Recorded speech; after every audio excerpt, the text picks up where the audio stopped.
Venons-en à l'agression du journaliste congolais Claude Péro-Louara. Il en a fait état lui-même il y a 2 jours. Cela s'est passé devant son domicile à Tirlemont, en Belgique, en région flamande.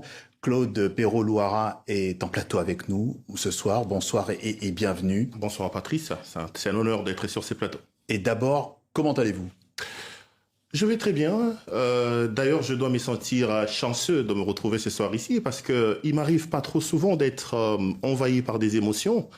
Mais ce soir, je dois vous avouer qu'en entrant ici, une image me saute à l'esprit. C'est l'image du défunt Chéribin Okende, que j'avais d'ailleurs l'habitude de suivre parfois sur votre plateau ici. C'est un brillant orateur qui a réussi à suspendre les gens dans sa langue lorsqu'il parlait. Lui n'a pas eu beaucoup de chance. Il s'est retrouvé un jour dans des conditions comme la mienne et il se retrouve aujourd'hui dans un silence éternel. Donc à lui, je pense.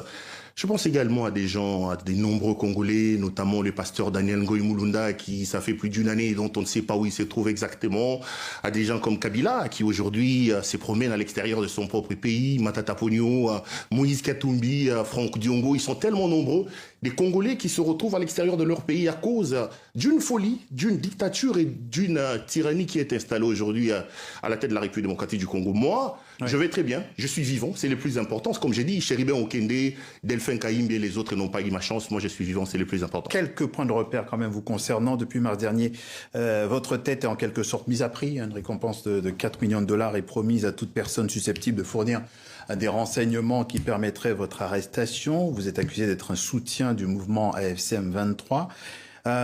Très clairement, est-ce que vous faites un lien direct entre l'agression brutale dont vous parlez et cette récompense promise à l'époque par l'ex-ministre de la Justice, Constant Moutamba? Est-ce que vous estimez avoir été victime d'un guet-apens? Ce n'est pas une estimation, c'est clair que c'est le régime de Kinshasa, mené par le président Tshisekedi, qui a organisé cet attentat, cet escadron de la mort qu'ils ont mis sur mon chemin pour m'assassiner, pour 2-3 raisons. D'abord, départ de la dictature qui dirige aujourd'hui la République démocratique du Congo. Soit dit en passant, je ne suis pas le seul. Il y a des nombreux Congolais qui sont à l'extérieur du pays. Et ce n'est pas la première fois.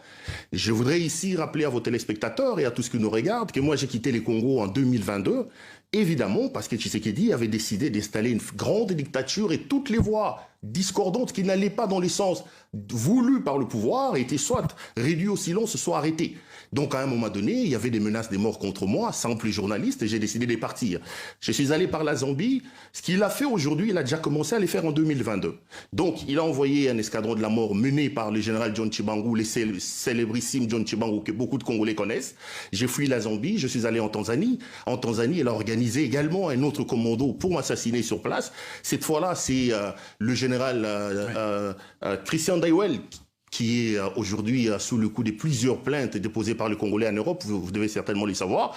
J'ai fui la Tanzanie, je suis allé au Kenya, donc j'ai pratiquement fait l'Afrique australe en fuyant M. Tshisekedi. Donc ce qui est arrivé le mercredi dernier en Belgique est tout simplement le prolongement, la preuve, s'il en était encore besoin, que c'est un dictateur qui a décidé aujourd'hui non seulement de brimer son peuple à l'intérieur de son pays, mais d'avoir aussi des bras à l'extérieur pour aller tenter de réduire toutes les voix discordantes à l'extérieur. Aujourd'hui, on vit la Corée, là. C'est vraiment la Corée du Nord. Ça, c'est la même chose. Claude Péro-Louara, ce sont évidemment vos propos. Hein. On vous en laisse effectivement la responsabilité.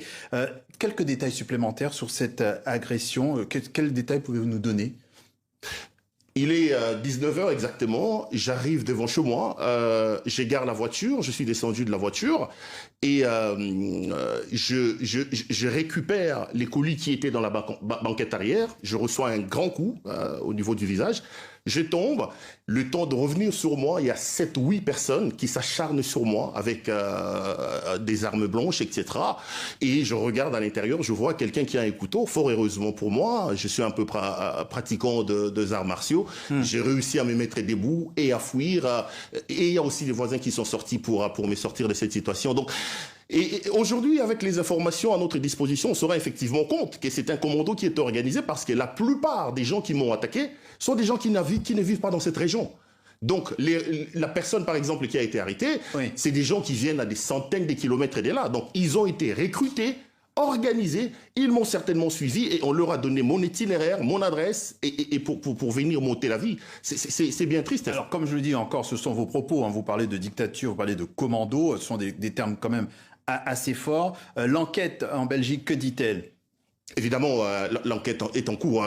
Ne vous gênez pas, ce sont mes propos à moi, je suis responsable, je les assume totalement et je suis prêt à les démontrer et à les redire 10 000 fois si j'ai l'occasion. Mais vous êtes aussi journaliste, vous savez effectivement que nous devons aussi faire attention à ce qui est dit sur l'antenne. Libre à vous, hein. Les propos qui sont tenus ici n'engagent que leur auteur, je suis responsable de ce que j'ai dit, j'assume totalement ce que j'ai dit, je voudrais les répéter 10 000 fois. Le Congo est dirigé aujourd'hui par un tyran, par un dictateur, M. Tshisekedi, il y en a qu'à regarder... Oui. La gouvernance qu'il y a dans le pays. Mais donc l'enquête est en cours. Les autorités belges ont diligenté une enquête. Il y en a parmi les agresseurs qui ont été arrêtés. Évidemment, vous savez que là, nous sommes en phase préjuridictionnelle. La phase préjuridictionnelle est secrète. On attend voir comment ça va évoluer. Est-ce que vous bénéficiez maintenant de mesures de sécurité un peu plus grandes ? Je suis en contact avec la police. Des assurances m'ont été données que je serai beaucoup plus sécurisé. D'ailleurs, ici, je voudrais saisir l'occasion, parce que en réalité, les pays comme la Belgique, comme la France, comme les États-Unis, des pays des vieilles démocraties, devaient se sentir gênés aujourd'hui de se retrouver dans l'obligation de protéger les citoyens congolais. Pourquoi ? Parce que je trouve assez anormal, vraiment anormal. Très rapidement, parce que très rapidement, on va terminer.